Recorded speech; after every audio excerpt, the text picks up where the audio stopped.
Right. Hello again. To those who have just tuned in, my name is Marvin, and this is Accounting Projects, and we are having our first session for our June webinar workshop entitled "DRRM 4.0 Innovation Plus Sustainability." All right. So this is again the second entry from the Digitalization for Sustainable Development series, and what else? The last entry for this quarter. Okay, so all in all, this is already our sixth webinar workshop for the year 2026, and we have six more to go actually.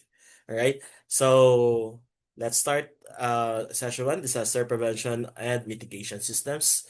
All right, but overall, this webinar workshop basically intends to have you at the end to use smart systems and structured methods to support disaster prevention and mitigation, right? And that's our goal for tonight, right? Next week we're going to talk about digital awareness and preparedness. Okay, that's June 13, wherein we aim to apply data-driven approaches to enhance preparedness and situational awareness. Okay, and then on June 20, third session, we aim to demonstrate the use of AI tools for faster and more informed emergency response.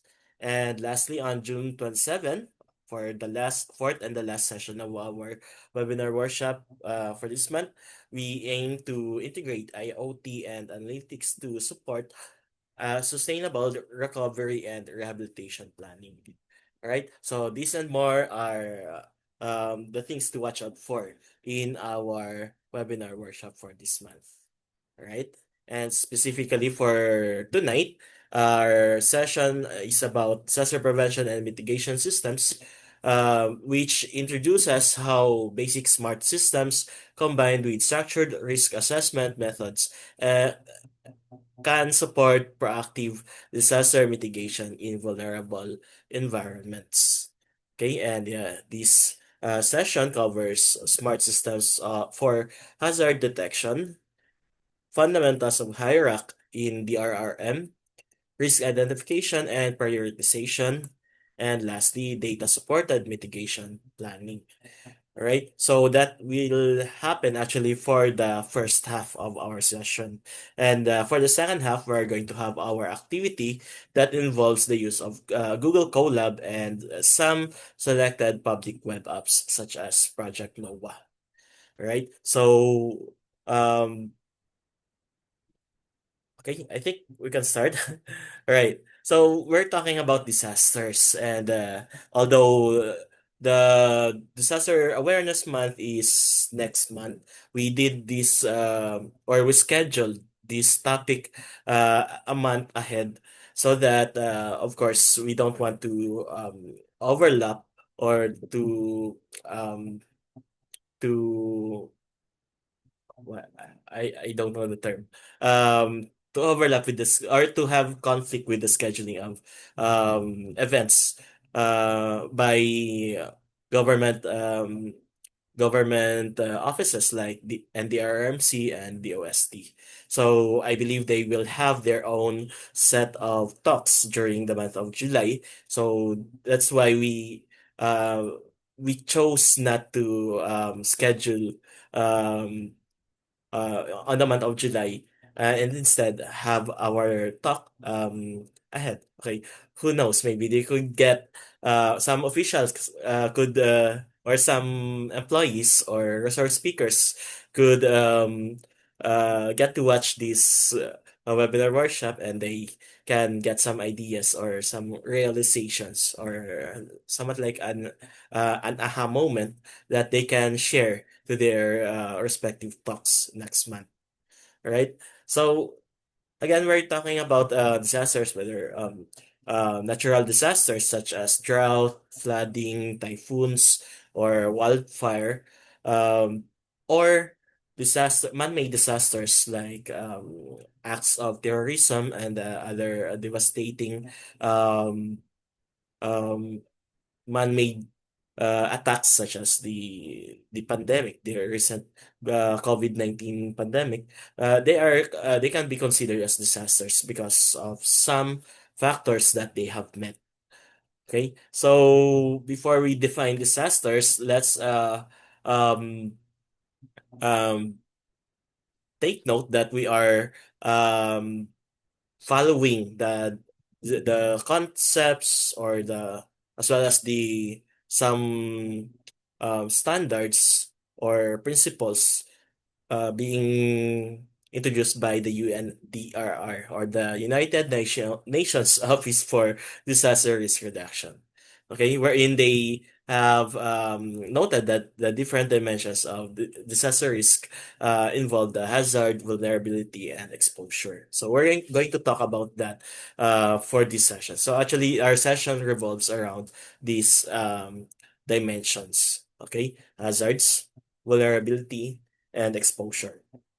So basically, we hazards are everywhere. If you happen to attend our data-driven safety management way back in March, and also if you have attended our previous events like the very first one about smart systems and our two past topics about data analysis. So if you were able to attend those events, then you can better understand the things that we're going to introduce in a while. But we'll try our best for um to give the best presentation that the newcomers could understand, uh, despite not having been able to attend our previous webinars. All right. So again, we are in trying to get in line with UNDRR, and the entire session for tonight revolves around disaster risk.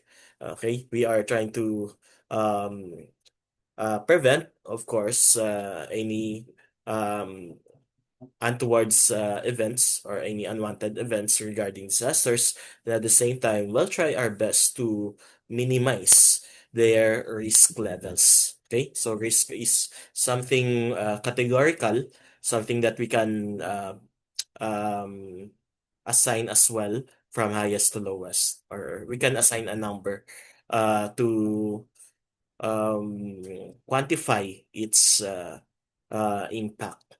All right. So disasters, it's all about disasters, or when we say disaster, it's a serious disruption of the functioning of a community or a society at any scale due to hazardous events interacting with conditions of exposure, vulnerability, and capacity, leading to one or more of the following: human, material, economic, or environmental losses and impacts. Okay, so we all know that when disaster happens, losses are inevitable.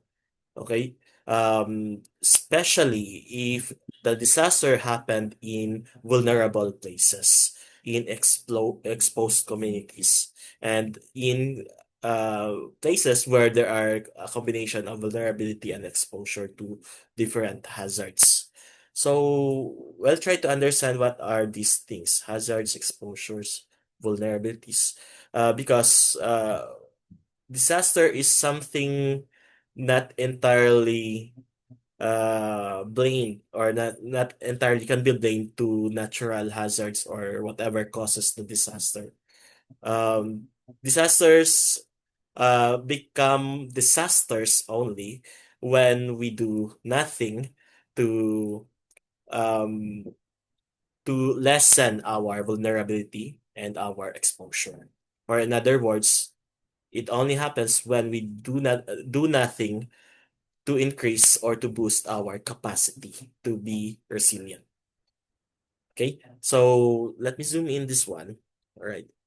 In According to UN DRR, when we say hazard, something that can lead to death, injury, property loss, or environmental harms. So hazards of course, hazards automatically come with a certain risk level. Okay, it only becomes worse when there are vulnerabilities and exposures that come with it.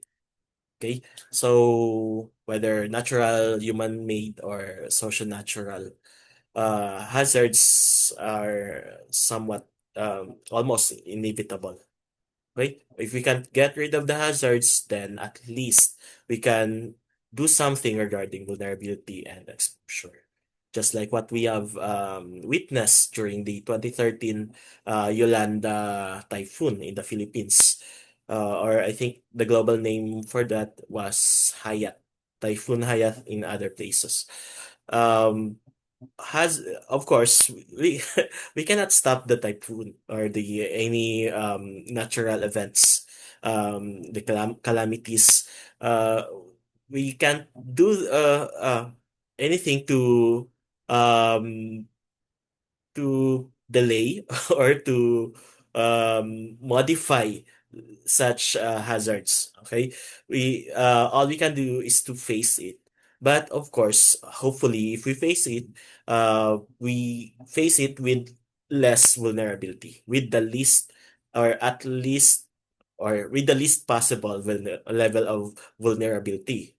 Okay, so vulnerability can either be physical, social, economic, or environmental. So these factors determine how severely people are affected. So meaning communities or people that are more vulnerable when hazards are brought upon them, okay, the impact could be more severe compared to those who are less vulnerable. Okay? In other words, the more vulnerable you are or the community is, the more uh, severe the potential hazards that or the potential risks that certain hazards can bring, right?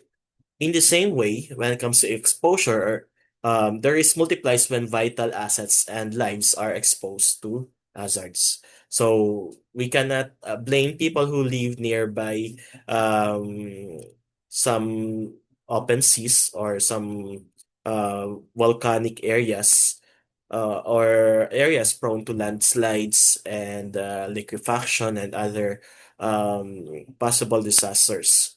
So we cannot blame them for being exposed.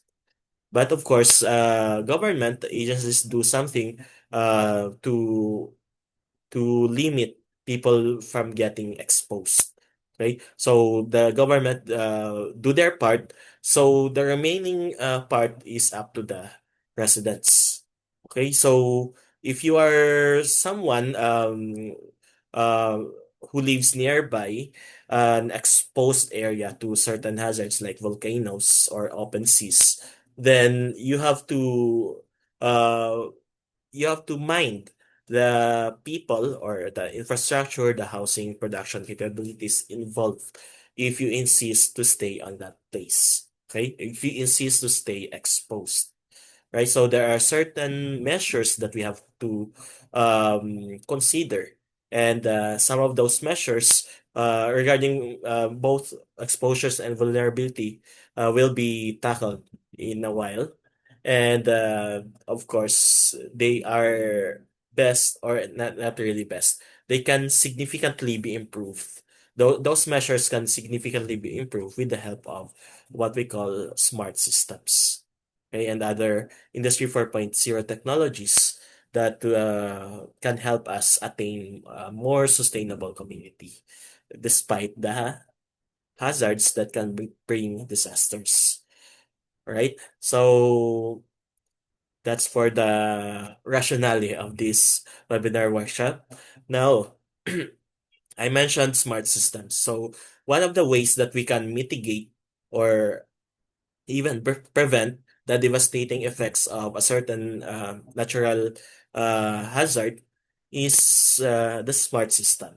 Okay, so smart systems could be um, something as basic as a simple Arduino circuit or um, a citywide or a community-wide IoT systems for monitoring different conditions of the environment. Okay, so let's define smart system. right? Within the context of the RRM, it is an integrated setup that combines sensors, data processing, and communication technologies to monitor environmental conditions in real time. Okay, so it doesn't matter if we automate something or not. What matters most is we are aware of what's happening in the environment, especially if you are someone living in an exposed area, or if you are concerned or in charge of a vulnerable community. Okay, so a smart system could help you um, do the necessary measures to improving the vulnerability and the exposure of our communities, okay, or even your home or your organization, right? Smart systems can be designed to detect early signs of potential hazards and convert these observations into meaningful data that can support timely decision making. Okay, so they are called smart because they can provide you automatically with insights that would might help you come up with a wiser decision compared to having nothing at all. Okay, so I underlined the keywords early signs of potential hazards and timely decision making.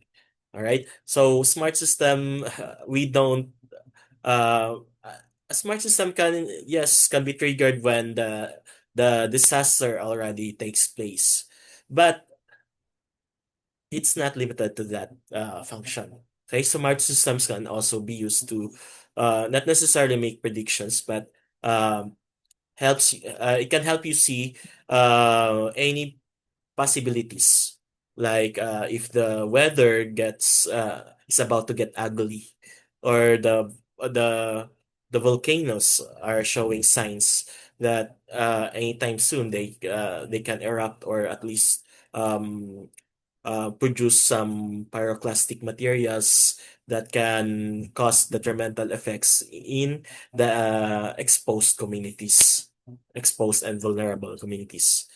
Okay, so before bad things can happen, smart systems can help you make yourself aware, or make your organization aware uh, of the early signs of potential hazards. Okay?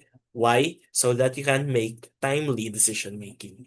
Okay? Before the bridge collapses, before the dam gets destroyed, before the actual flooding or wildfire or nationwide drought can take place, the corresponding or the in charge officials can come up with a timely decision that can lead to potential mitigation of the concerned hazards. Okay, so some of the these are some of the smart systems that can help you, um, that are already existing, but might have not yet been um, implemented in your organization or in your community, right? Or even at your home. Okay. So these are just some of the smart systems that we can come up with, right? First one, we have the flood monitoring and early warning systems. So there are sensors being deployed in rivers or coastlines that analyze water levels. And once something wrong has been detected, they will issue alerts. Okay. Right before any unwanted events like floods can take place. Okay, so we are already informed before the bad thing happens, right? Similarly, we have the smart fire detection systems. Knowing that fire, there's in Filipino there's a saying that says that goes mabuti pa mabahaan kaysa masunugan, right? Or I'll try to translate that in English. Some people actually prefer to have their homes flooded uh, rather than get burned, okay? Of course, in a fire accident. So, because when fire strikes and when the necessary actions are too late, The tendency is the victims will get nothing left of their home, of their property, or anything that has been involved in the fire disaster. Okay, so using a network sensors or a network of sensors, thermal cameras, and AI to identify smoke, heat, or fire and notify emergency responders, we can actually prevent any worsening effects of fire disasters. Okay, so small fire can lead to very large disaster, fire disaster, right? And when it comes to areas situated in landslide-prone um, topographic scenarios, okay, it will be best if there will be landslide detection systems. Okay, these systems monitor ground movement, soil saturation, and slope stability to warn impending landslides in vulnerable areas. Of course, in reality, we cannot predict whether a ground will shake, or we cannot predict the exact time that the ground will move. Okay. But what we can predict is the tendency of the geographical area, or the soil within that geographical area to be vulnerable in movements that can cause landslide. Okay, so they must be studied. The soil must be studied. The topographical features must be studied, and they are being constantly monitored so that before landslides can happen, at least the necessary warnings could be delivered to the people, right? And when it comes to earthquake, we cannot actually predict earthquakes, but at least we can have early warning systems. Like if the earthquake has been experienced in in a nearby province or state, then at least knowing that the earthquake has happened, then the nearby towns or the nearby areas can do the necessary actions to at least get reminded, or at least prepare their necessary belongings um, if ever the earthquake will reach them. Okay, because some earthquakes happen in one place after another, so it's like a domino effect. Sometimes earthquakes happen in ripples, so they occur repeatedly in some intervals. So especially we have that term aftershock. So some earthquakes come with aftershocks. So once the earthquake has been detected, okay, not predicted. Once the earthquake has been predicted and we have been informed through the early warning systems, then we can there's a chance that there could be aftershocks. Okay. And we can, knowing that we have to do the necessary actions to be more prepared should of such aftershocks recur or take place. Especially to areas say from landslide prone areas, areas in or I mean coastal areas, communities in coastal areas should be warned strictly or systematically, especially knowing that earthquakes could trigger tsunamis. All right. So that's number four. And number five, especially when volcanoes erupt, or when are in the case of fire and some explosion disasters, the air could is something that can cause devastating effects on the communities. Okay, plus especially in areas with severe pollution, um, the worsening effects of polluted air can eventually cause detrimental effects on the human beings, okay, in the affected communities. So we can make use of smart systems that can monitor air quality and hazardous gas monitoring. Okay, so these systems continually checks for pollutants and dangerous gases. And they can also track air quality and alerts for hazardous levels, right? And similarly, we have smart weather monitoring stations that can collect localized data that involves that includes wind, rain, or temperature and pressure. And This data can help improve forecast and can help us come up with prediction on extreme weather events. Okay, so days before or hours before, we are already informed that there's very severe typhoon or unfriendly weather that is about to come, right? So these and more are smart systems that we can come up with to mitigate the possible effects of different disasters, especially natural disasters. Okay. Of course, there are other special smart systems that can um, provide more security, especially towards man-made disasters. Right. So now that we have now that we are aware of disasters and what smart systems can do, we introduce the concept of hierarchy. Okay. So some smart systems come uh, um usually just monitor, but uh if they or sorry, many of them don't apply the concepts of safety management like the hierarchy. Okay, most smart systems nowadays are mostly standalone. Okay, standalone, meaning they function with that specific application only, right? So what if we include hierarchy in the functionality of our smart systems? So that's the question.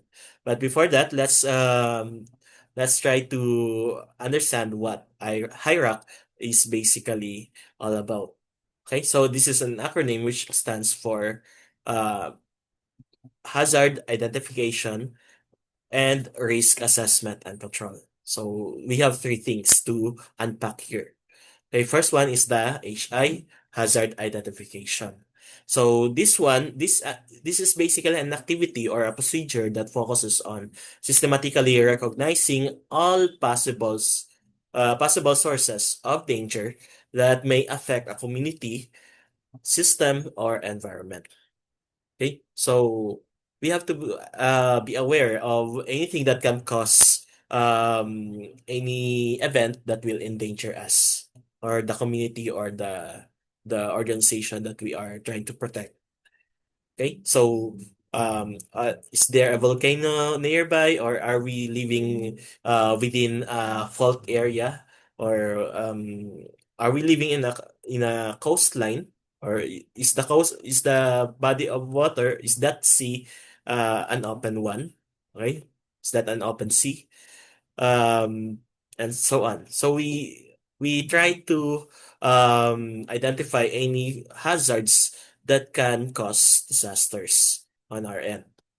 Okay, so I think one of the best things that we can do for that is to use survey forms. Okay, it's not enough, or it's not practical to do it on your own. Okay. To list down all the hazards, it would be best to have a collective effort. So you ask help from different members of your organization or of your community to identify all the possible hazards. Okay. So, for example, you can provide a Google form that that um, where the respondents can list down the hazards and the details of those hazards that they identify. Okay, later on I'm going to show you an example of a table that includes the fields that you can of course include in your Google form or survey form for hazard identification. Okay, so first we have to be aware of what could get wrong. Okay? Anything that can bring danger to us. Next, after identifying them, since we are already aware of them, then we assess them. We assess the corresponding risk that come with them. So we evaluate the risk level associated with each identified hazard by considering the likelihood and potential impact based on exposure and vulnerability. So we're going to um I think I don't have the formula here. It's in the ebook. We have the formula. Hazard, or I mean disaster risk, is equals to hazard times exposure times vulnerability. Okay? So again, hazard equals to disaster risk is equals to hazard times exposure times vulnerability. So, um, they are all three factors, hazard, exposure, and vulnerability, are directly proportional to disaster risk, which means the more hazards, the higher the disaster risk. The more exposed you are, the more disaster risk, or the higher the disaster risk level. And the more vulnerable you are, or the community is, the more disaster risk there is. Right? So what about if these three are combined? So how much more? All right. So in the RRMC, especially in the Philippines, we have the NDRRMC. We have the formula is modified further by introducing the concept of capacity. So remember, disaster risk is equals to hazard times exposure times vulnerability. So the three things, the hazards, exposure, and vulnerability, are divided altogether by the capacity. So that's disaster risk prevention and mitigation actually. So we are trying to increase our capacity so that whatever hazard, exposure, and vulnerability levels there are, if we can match it with our capacity, then the disaster risk can be lowered down. Okay, because capacity is inversely proportional to disaster risk, meaning the more capable a community or an organization is, or maybe a home is, capable to overcome the devastating effects of disasters. So the more capable you are, the lower the risk. Okay, so this should be something that we look closer to. Okay, especially in our own organization, our community. We assess also our capabilities. Okay, and that's what we call risk control. Okay, so risk control involves selecting and implementing appropriate strategies to eliminate or at least reduce identified risks. Right? So risk control, we do something, right? We don't just say, "Oh, we're vulnerable." That's sad. Okay, that's not it. Okay, we're vulnerable, so we do this. We're exposed, so we do this. Right? There's this hazard, so we do these things. Right? We have to come up with corresponding risk controls uh, towards a certain hazard, exposure, or vulnerability.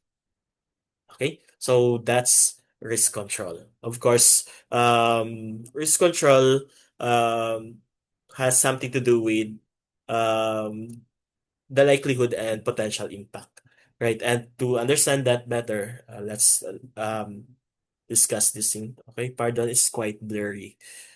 Okay, first, we have the hierarchy risk matrix. Okay, so in programming, this is something that we can plot using heat map. Okay, so later on, we're going to show you in Colab. So this one was generated in Colab actually, Python, through a Python code in Colab. So we can have something like this. Okay, we are trying in our sample data set, we have, I think, around 600 different hazards identified in a certain organization. So these are dummy data only. So out of when we do risk assessment, we are basically arranging our um, or assigning each of the identified hazards in a corresponding risk level.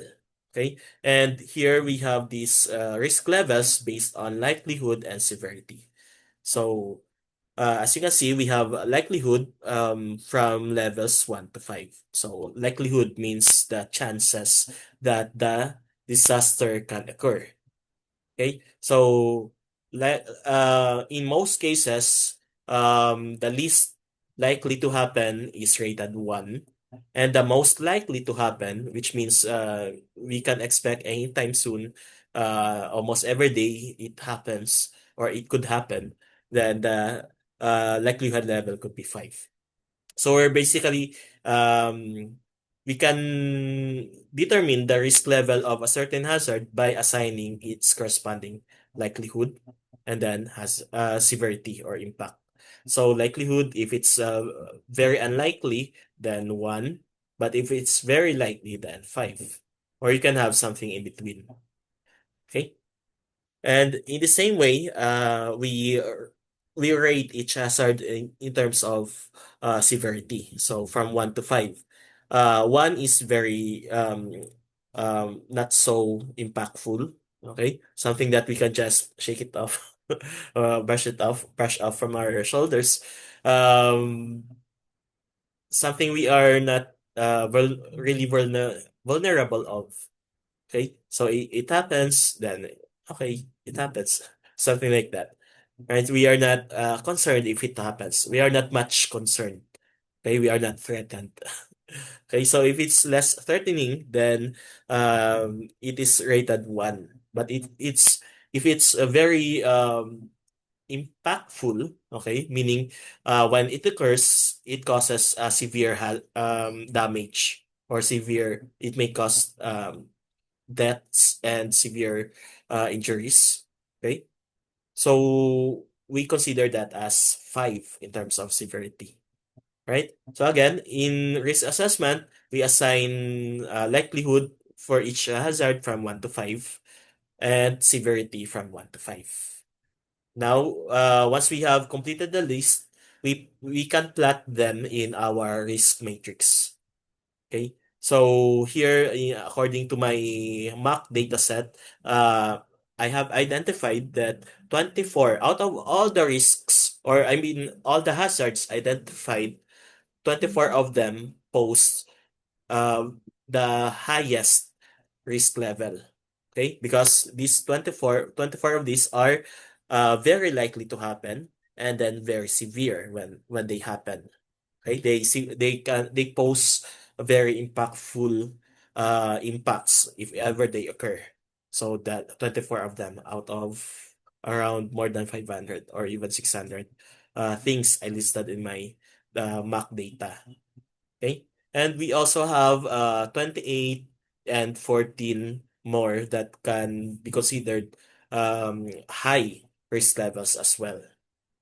Okay, so normally we prioritize uh these hazards. Okay, we'll try to look into them and see which of them can be taken can be taken care of using our risk controls. All right. So for example, knowing that they have a very high risk level, then we'll try our best to have the most effective risk control.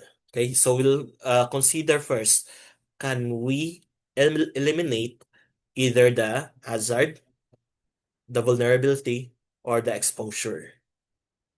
Okay, can we zero down any of them? So if any of them can be eliminated, or if we substitute in our equation, we substitute them with 0, then the disaster risk will be equals to 0.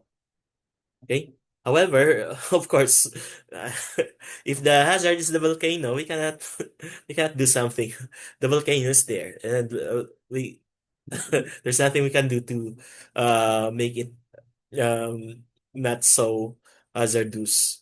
Okay, so we cannot eliminate the volcano or the ocean or the fault lines. All right, we cannot eliminate them. But for example, in case of fire disasters, we can eliminate, of course, anything that makes use of open fire, like stoves. Okay, is there a chance that we do not use stoves instead? Like this is what many apartments actually do. Okay, they eliminate the use of stoves. They prohibit the tenants from using open fire stoves. Okay, so instead, um, they are encouraged to eat outside, okay, in a restaurant, in a fast food chain, or in a carinderia, so that there's no more need to use open fire in within the apartment. Okay, so meaning that certain hazard has been eliminated. Okay, so that's elimination. If we can get rid of the hazard or even the vulnerability, in terms of vulnerability, for example, if there are like what happened during the pandemic, we are not we are not eliminating people. We can eliminate the people who are likely to have symptoms of the COVID-19 back then. We eliminate them by putting them in quarantine areas. Okay, so they were eliminated in their from their organization or from their homes, so that they can no longer pose hazards to the other people. Right? So they are eliminated to quarantine areas, eliminated and brought into quarantine areas instead. Okay, so that's elimination as well. So the vulnerability has been um, because that person is very vulnerable to possible worsening effects of COVID-19. Then before things get worse, they are already um, treated. Okay, so the symptoms are being eliminated as well. Okay, so what if we cannot eliminate things like, for example, in fire, in apartments, we cannot use stoves, but we need to cook. Okay, some people choose or prefer to cook their own meals instead of just buying outside or eating outside. Um, then we proceed with the next level, substitution. So, for example, if you in a manufacturing company, if we cannot make use of fire, then we can make use of electronic or electrical means of heating or melting some materials. Okay, so we can make use of induction cookers or heat guns. Okay, instead of using open fires.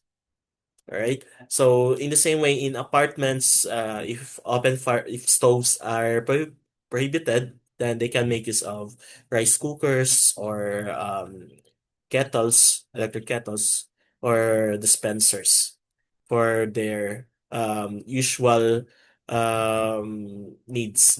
Okay, like to for their coffee, for heating their meals, or for cooking their rice. Okay. So substitute, we make use of less hazardous items in replace to the hazardous ones. Okay. But again, in the case of volcano, we cannot substitute anything for the volcano. We cannot get rid of the volcano. Okay, or the open sea substitution. So if we cannot do substitution, then we proceed with two things: the engineering controls and the administrative controls. So not either. We isolate people from the hazard, meaning we lessen the exposure of people from the hazard. So we provide barricades, coverings, we provide shields, okay? Anything that we can make the people or the community less exposed to the hazard. Okay. At the same time, we also change the way people work. So those are administrative controls. Like during the pandemic, aside from the barricades and the engineering controls, like some sensors monitoring systems, some security automation or automated systems that were put in place for as engineering controls. The government also imposed administrative controls such as the social distancing protocols and the other one, the okay, people were not allowed to go out. Okay, the lockdown. Okay, social um distancing plus the lockdown or at least the curfew. Okay, so with that, the risk level has been lowered down. Okay, people are less vulnerable and exposed because of that. Okay, the hazard is still there, but at least people, with the help of these controls, people are now less exposed or and less vulnerable. Okay. But if these controls fail, if ever these controls fail, the best thing to have is the PPE. Okay, so this is our last line of defense, the personal protective equipment. Okay, it protects us from such hazards if ever the controls fail. Okay, so PPE is not the first line of defense, rather, it's the last line, right? So that's why we were instructed, we were commanded actually, and required to wear our PPE if whenever we go out during the lockdown period. Okay, because if ever you need to go out for your work or for buying stuff, then the PPE is your last line of defense. If ever the hazard find its way to you, okay, at least you have your last line of defense. All right. So now each hazard identified must be provided with a corresponding risk control based on its risk level. So we can come up with the necessary control if we haven't yet identified their corresponding risk level. So we have to check first how hazardous they are, or rather how risky they are actually within the context of disasters. So in most cases, these the red ones must be taken care of first. Okay, so we must do our best so that when we conduct again HIRAC, let's say next month we conduct again HIRAC, these red ones will be lessened or much better. They will be turned into orange. Okay, so we want no more reds, zero reds. Instead, we want um, either yellow or green only. Okay, so step by step, from red to orange, and then orange to yellow, and then yellow to green. Okay, so that's the best case scenario. We are improving from time to time. Okay, so this is not a one-time thing. That when you implement the corresponding risk control, then magic, we're okay. No, we're normally it's a gradual thing. All right, it's a progress, continuous progress. All right. So with this knowledge in mind, we can now come up with risk identification and prioritization. So we have to identify those high-level risks and come up with the corresponding risk controls. So we can, aside from hazard mapping, like what we do in our using our risk matrix, okay, we can have make use of modeling software. Okay, and we're going to feature later the tool Project NOAA, which help us determine the different hazards within our chosen location. Okay, so aside from that, exposure analytics and vulnerability assessment can help us identify more which risks pose greater severity or likelihood. Okay. Um, other than or once we have identified which ones are more uh which ones have a higher level, then we prioritize them. Okay, we make use of quantitative risk matrix, which we will conduct in a while, and we can make use of machine learning in the form of multi-criteria decision analysis or MCDA. And then we can make use of um, Monte Carlo simulation tools for dynamic prioritization. So we're going to um, have a glimpse of them in a while, right? Especially the dynamic prioritization. Okay, so now, we have here an example. Based on your hierarchy form, you can now come up with data analysis procedures. You can analyze the data that you have to come up with the necessary prioritization. Okay, so this here I have the overall risk score of my mock data set. Okay, showing that um, majority of my majority of the hazards identified in my list are around level 5 or less. Okay? And actually majority of them are below level 10. Okay? As you can see, majority are below level 10. And there are a few that are somewhere in the middle, but as you can see, there's at least 20 that have a very high um, uh, risk level. Okay? So now what we do, we can perform some data analysis such as we can make use of box plots. Okay, so we have some box plots here.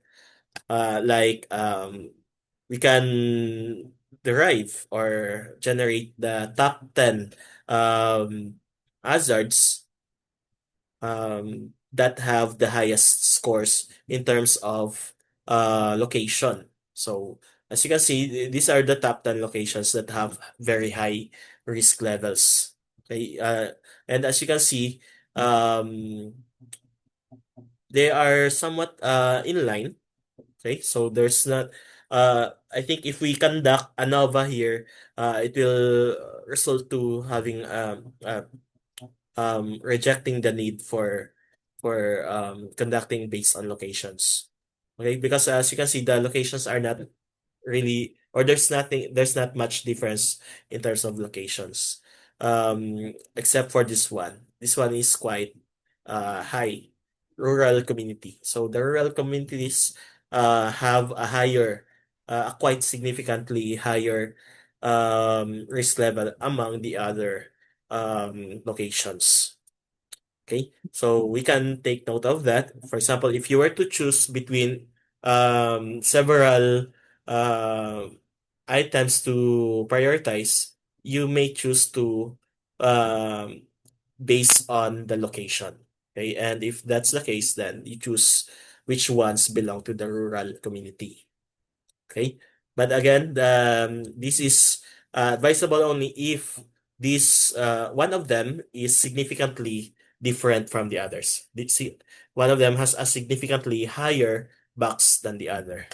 Okay, the box does not overlap with the other ones, with the other with the others. Right? You may also choose to prioritize based on the hazard types. Okay? So, unfortunately, my Mac data set, the levels are quite the same. Okay? There's nothing much difference. They don't differ significantly, actually. Okay? Um, all right. But if one of them, for example, if this box is shifted upward, okay, somewhere here, meaning this box is significantly, or this hazard type is significantly higher compared to the others, okay, in terms of risk level. So it has a there are many hazards identified, or many earthquake related hazards are identified to have a very high risk level. Okay, but in again in this case they are somewhat um, almost the same levels. So we cannot base on this prioritization. We cannot base our prioritization on this data. Okay. But for example, the other one, okay, there's nothing much, there's no quite difference here. But if you look closer, you see the lines, the medians, they are not quite of the same level, right? So I think if we conduct ANOVA here in this one, we might end up um, saying that there is a significant difference because of the medians, the differences in the medians. Okay, so there's a chance that I think this one is significantly higher compared to the others. Okay, activities, the evacuation. Okay, so something about evacuation, we have to do something, right? So in this case, this is a good indication, I think, right? Because many of our majority of our hazards identified have a very low risk score. Many of them are below 10. So that's good news actually. So this is what we want. Very high on the left and very low on the left side, on the right side. Okay. Anyway, if you come up with something like this, based on your simulation, we have a very high um, level on the other areas, then we continue with our DRRM efforts. Okay, we have to come up with our data supported mitigation and planning. So it basically starts with the problem statement and then the hierarch form, the hierarch process, and then we visualize them, perform analysis, so that we can come up with our mitigation planning. Okay. So this is actually part of what we call DRRM, or Disaster Risk Reduction and Management, which is composed of four thematic areas. And the first one is our topic for tonight, or our focus for tonight, actually. We are focused on the mitigation part. So prevention and mitigation. If we can prevent them, much better. But if not, at least we mitigate them using engineering and administrative controls. Right? So disaster prevention and mitigation is basically reducing likelihood and impact of disasters before they occur. Okay? So that's our that's the entire thing that we talk about in the past few minutes, right? And after that, once we have we have done our best to prevent uh, or mitigate any foreseen risks, then the next one we can do as part of our planning is to be prepared. Okay, so we have to equip people, the communities, the organizations, with the knowledge, skills, and tools needed to respond effectively to disasters. Okay, so that's why we provide disaster awareness. We uh, prepare our tools and materials beforehand. We allocate evacuation areas and other things that any other measures that we do so that whenever disaster occurs, we are no longer that vulnerable and exposed. Okay, we are more capable. Okay. And after that, so if ever the event, the disaster occurs and um, it pushes through, okay, then we do the disaster response.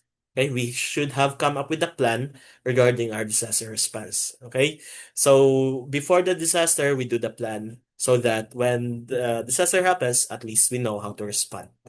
Okay, we have the plan on how do we save lives, reduce damages, and meet basic needs like food, clothing, water, shelter. Okay, so at least we have plans, we have something prepared beforehand and be ready to be activated or to dispatch once the disaster has taken place. And lastly, especially right after the disaster, we should know how to recover and rehabilitate. Okay, the affected community must be able to stand up again. We know we have plans. We already prepared the plan for building the infrastructure, for restoring the livelihoods, and implementing new measures that will make the community more resilient if ever the same disaster occurs.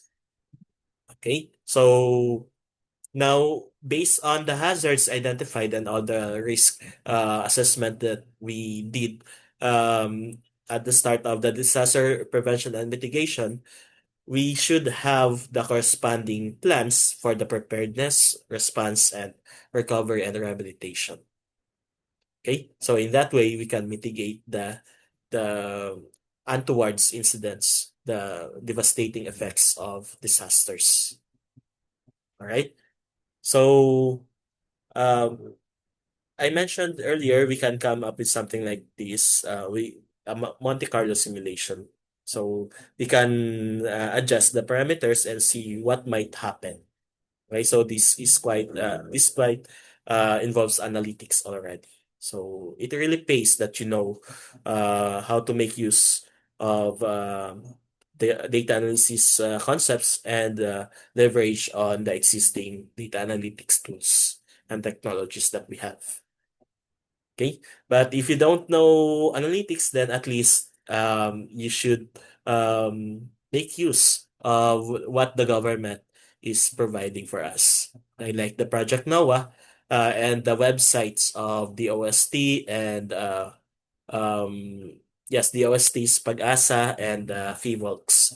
They have their respective websites that can help the the communities become more resilient by being informed and assisted regarding disasters. Okay, and of course, take note, data is a powerful thing. So we usually start with data, and that's what our activity tonight is all about. We have our data, and then we make use of some tools like Python programming or some analytical software to come up with visualization tools that can help us study the different disaster risks that we have to deal with. Okay, so that's our activity for tonight, actually. And this is where we end the first half of our session. So I really hope you have learned something. And before we talk about the part two, or before we go to the second half of our session, let's watch this video.